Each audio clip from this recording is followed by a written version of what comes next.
2002 সালে আপনার নাম ছিল? না, ছিল না। নাম ছিল না? 3-এ ভোট উঠছে। তাহলে 2002 সালে বাবার নাম, ঠাকুরদার নাম? বাবার নাম তো আগে মারা গেছে, 35 বছর আগে মারা গেছে। ভোটার কার্ড আছে? বাবার ভোটার কার্ড আছে। আচ্ছা।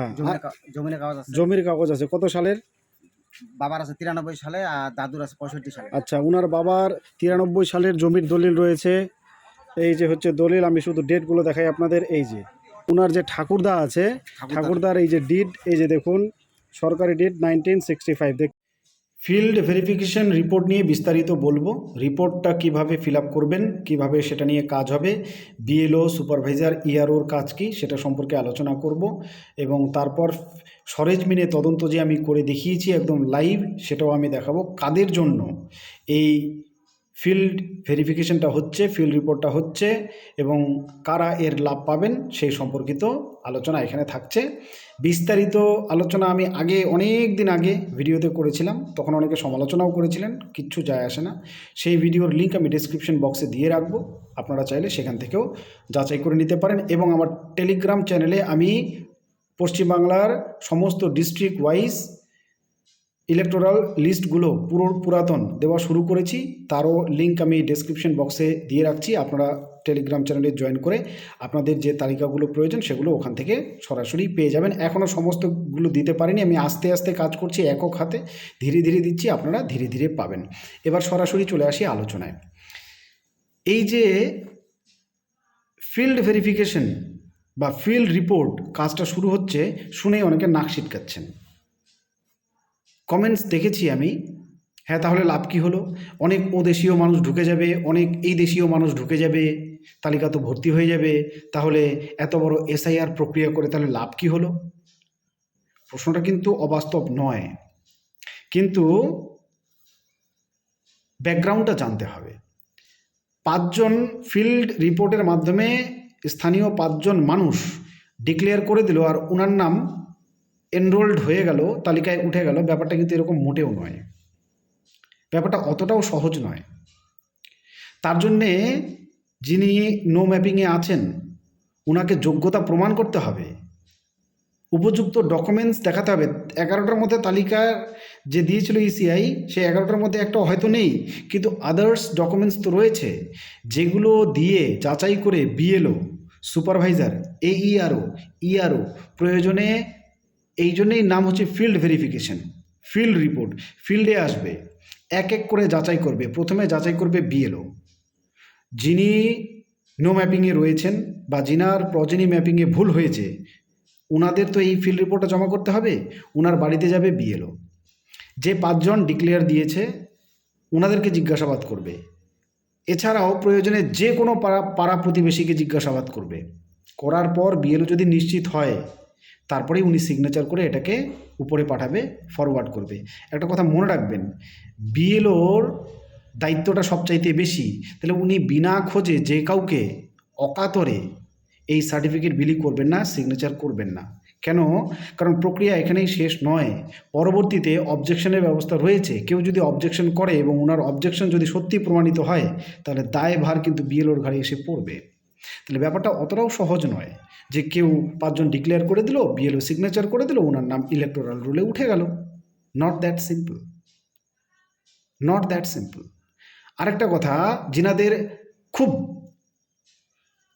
মানে যারা নো ম্যাপিংয়ে রয়েছেন, ওনারা একটা প্রসেসের মাধ্যমে যদি তালিকায় ফিরে আসেন, এটা নিয়ে যাদের প্রচণ্ড অবজেকশন, যদিও তারা অথেন্টিক ভোটার্স, আমি তো এক্সাম্পল দিয়ে দেখাবো, আমার ভিডিও রয়েছে, একদম সরেজমিনে তদন্ত করে এসেছি আমি, সেই তদন্ত রিপোর্ট যিনার বাড়িতে গিয়েছিলাম ওনাকে সহ আমি দেখাবো। তো ওনাদের উদ্দেশ্যে আমি বলি, এই যে এদেশি ওদেশি করছেন, সেই এদেশি ওদেশিদের অকাতরে নাগরিকত্ব বিলি করার যে বিল পাস হয়ে আছে, কই সেটা নিয়ে তো কথা বলতে শুনি না আপনাদের। এখানে যদি আপনারা আটকেও দেন, লাভটা কী হবে? আপনাদের কথা বলছি, কিন্তু আমার মনে হলো যে কথাগুলো বলা জরুরি। বিল তো পাস হয়ে আছে, ওনারা তো সারা পৃথিবীতে যতজন আছে সবাইকে এনে নাগরিকত্ব দিতে যাচ্ছে, কই তখন কথা বলুন। এখানে আমি বারবার বলেছি, স্থানীয় মানুষরা বেশি বিপদে পড়েছে। স্থানীয় যারা, তারা বেশি বিপদে পড়েছে, তাদের অতি অবশ্যই এই বিপদ থেকে উদ্ধার করা প্রয়োজন। এবং এই ফিল্ড রিপোর্টটা তাদের উদ্ধার করবে সেই বিপদের হাত থেকে। এ কারণে আমি শুরুর দিন থেকে এই কথা বলে আসছিলাম। এদেশ থেকে ওদেশ থেকে মানুষকে ঢুকানোর পক্ষপাতী আমিও নই, একদমই নই। বেআইনি মানুষ কেন ঢুকবে বেআইনিভাবে? যদি সংবিধান আইন মেনে কেউ ঢোকে সেটা আলাদা কথা, সেটা আলাদা কথা। কিন্তু আইনের তোয়াক্কা না করে, কোনো মোরালিটির তোয়াক্কা না করে, এই যে অকাতরে সবাইকে সিটিজেনশিপ বিলি করার বিল পাস হয়ে রয়েছে, এখন গোটা দেশের মানুষ যদি এখানে ঢুকে যায় তাও নাগরিকত্ব দেওয়া হবে, এরকম ঘোষণা করছে, তখন আপনাদের মুখগুলো থাকতেছে কেন? বন্ধ হয়ে থাকতেছে ওয়াই? তখনও কথা বলুন।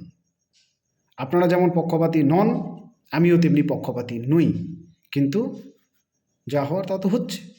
যাকে এই প্রসেস নিয়ে বেশি তর্কে যেতে চাই না, শুধু প্রথমে ফর্মটা কিভাবে ফিল আপ করবেন সেটা দেখে নিন। তারপরে আমি সরাসরি যে সরেজমিনে তদন্ত করে এসেছি ফর্মটা, সেটাও আপনাদেরকে দেখাচ্ছি। চলুন এবার আমরা সরাসরি দেখে নেব ফিল রিপোর্টটা কিভাবে ফিল আপ করতে হবে। খুব সিম্পল জিনিস, অতটাও জটিল কিছু নয়। আমি একবার দেখিয়ে দিলেই আপনি নিজেই পারবেন। উপরে আমি গোল দাগ দিয়ে দেখালাম, এটা হচ্ছে ফিল রিপোর্ট। ফিল আপ কীভাবে করবেন?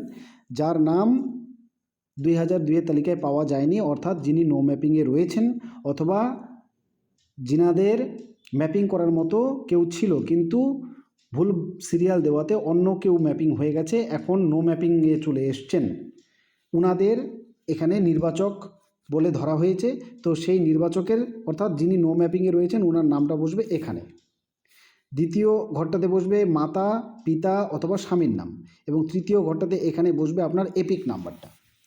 এই ফাঁকা জায়গাটায় আপনি বসাবেন আপনার পার্ট নাম্বার বা অংশ নম্বর, যেখানে আপনি ভোট দিচ্ছেন, এবং এখানে বসাবেন 2025 সালে যে খসড়া তালিকাটা প্রকাশিত হয়েছিল তার সিরিয়াল নাম্বারটা। এটা কিন্তু 2025 সাল অনুযায়ী হবে। মনে করাই দিচ্ছি 2025। কেন? 2002-এর তালিকায় তো আপনার নাম ছিল না, যদি থাকতো তাহলে তো এত ঝঞ্ঝাট হতো না। তাই এখানে 2025-এর সিরিয়াল নাম্বারটা খসড়া তালিকা অনুযায়ী বসাবেন। এরপর এই জায়গাটা লক্ষ্য করুন, এটা হচ্ছে বিএলও রিপোর্ট। তো প্রথমে 5 জন মানুষ ডিক্লেয়ার করবে যে কত বছর থেকে আপনি বসবাস করছেন। কত বছর থেকে বসবাস করছেন সেটা আমি পড়ে শোনাচ্ছি আপনাদের। যদিও এইখানে লেখাটা, যদিও তার কাছে প্রয়োজনীয় নথি নেই, কিন্তু এই এলাকায় তিনি স্থানীয়ভাবে ধরুন 40 বছর ধরে জন্মসূত্রে স্থায়ীভাবে বসবাস করেন। এরপর স্থানীয় তদন্তের মাধ্যমে এবং পারিপার্শ্বিক বয়স্ক লোকেদের সাথে কথা বলে জানতে পারলাম যে উপরিউক্ত তথ্য সত্য। এই যে উপরে তথ্যগুলো দেওয়া হয়েছে এটা সত্য। কারা ঘোষণা করছে? এই যে 1 থেকে 5 নম্বর অবধি যে ব্যক্তি রয়েছে, যিনারা আপনার ঘোষক, অর্থাৎ ঘোষণাপত্রে যারা ঘোষণা করবে তারা এই তথ্যটা দিচ্ছে। এখানে 1 নম্বর ব্যক্তির নাম লিখবেন, এখানে তার এপিক নাম্বারটা লিখবেন। এখানে 2 নম্বর ব্যক্তির নাম, এখানে তার এপিক নাম্বার। এখানে 3 নম্বর, এখানে তার এপিক নাম্বার। এভাবে 5 নম্বর অবধি ব্যক্তির নাম লিখবেন এবং তাদের এপিক নাম্বারগুলো দিবেন। কোন ব্যক্তিদের এখানে রাখবেন এ সম্পর্কিত বিস্তারিত আলোচনা আমি যে ভিডিওতে করেছিলাম অনেক দিন আগে, তার লিঙ্ক আমি ডিসক্রিপশন বক্সে দিয়ে দিয়েছি। আপনারা ওখানে বিস্তারিত দেখে নেবেন, আপনাদের ফর্ম ফিল আপ করতে যথেষ্ট সুবিধা হবে। কাদেরকে রাখবেন এটা কিন্তু খুব ভালো জায়গা, না হলে কিন্তু আপনার এই ফর্ম ফিল আপটা স্ট্রং হবে না। তারপরে নিচে চলে আসলাম, এখানে ফিল আপ করা শেষ। এবার এখানে তারিখ দিয়ে এখানে বিএলও ভেরিফাই করে সিগনেচার করে দেবে। বিএলও সিগনেচার করা মানেই হচ্ছে আপনার ফর্মটা বিএলওর কাছে ভেরিফাই হয়ে গেল। এবার আপনার কাছে যদি কোনো ডকুমেন্টস নেওয়ার থাকে তিনি সেটা নিয়ে জমা করে দেবে সুপারভাইজারের কাছে। সুপারভাইজারও এটাতে সিগনেচার করবে, তারপরে চলে যাবে ইআরও, এইআরও বা ইআরওর কাছে।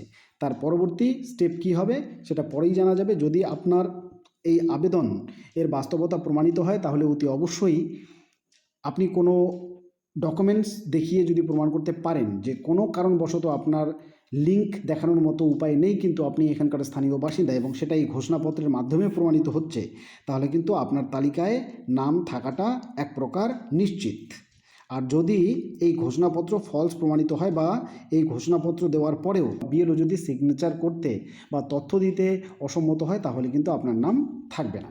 তো এবার পরবর্তী ভিডিওটা দেখুন, সরাসরি আমি লাইভ ইন্টারভিউ করেছি সেই ভিডিওটি, চলুন দেখি। 2002 সালে আপনার নাম ছিল? না, ছিল না। নাম ছিল না? 3-এ ভোট উঠছে। 3-এ ভোট উঠছে, 2002-এ নাম ছিল না। নাম ছিল না। তাহলে 2002 সালে বাবার নাম, ঠাকুরদার নাম বাবার নাম তো আগে মারা গেছে, 35 বছর আগে মারা গেছে। আচ্ছা, 35 বছর আগে মারা গেছে, মারা গেছে। 2002 সালে থাকার কথা নয়। হ্যাঁ, বাবার ভোটার কার্ড আছে? বাবার ভোটার কার্ড আছে, আচ্ছা, আর জমির কাগজ আছে। জমির কাগজ আছে কত সালের? বাবার আছে 93 সালে আর দাদুর আছে 65 সালে। আচ্ছা, উনার বাবার 93 সালের জমির দলিল রয়েছে। এই যে হচ্ছে দলিল, আমি শুধু ডেটগুলো দেখাই আপনাদের, এই যে দেখতে পাচ্ছেন।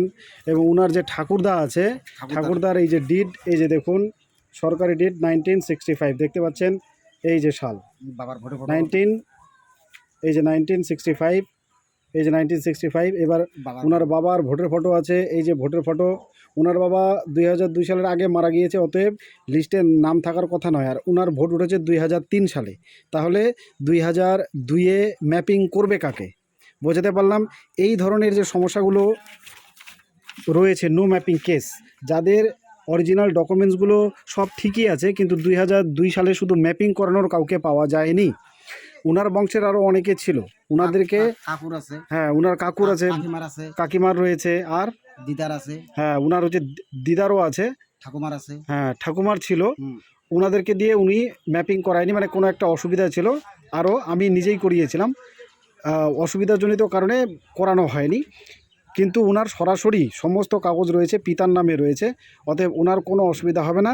আবার যে ফিল্ড ভেরিফিকেশন রিপোর্টটা এসেছে, যেটা আপনাদেরকে দেখাচ্ছি আমি, এই রইল ফিল্ড ভেরিফিকেশন। এই যে লেখা রয়েছে ফিল্ড রিপোর্ট, এই ফিল্ড রিপোর্টটা ওনাকে ফিল আপ করতে হবে। এইখানে এই যে 1 থেকে 5 অবধি দেখতে পাচ্ছেন, এখানে ওনার এলাকার 5 জন মানুষ ডিক্লেয়ার করবে। যারা ডিক্লেয়ার করবে, এইখানে ওনাদের ভোটার নাম্বারটা অর্থাৎ এপিক নাম্বারটা লিখতে হবে প্রত্যেকের। এবং এখানে ওনারা ডিক্লেয়ার করছে যে অ্যাকচুয়ালি যদি আমার চলতো তাহলে আমিও ওনাকে ডিক্লেয়ার করতে পারতাম, জন্ম থেকে ওনাকে চিনিও জানি। এখানেই জন্ম, বয়স 45-এর উপরে, বেড়ে উঠেছে এখানে, ওনার সমস্ত বংশ এখানে, বংশ আদি সমস্ত এখানে, এবং 100 বছরের বাসিন্দা।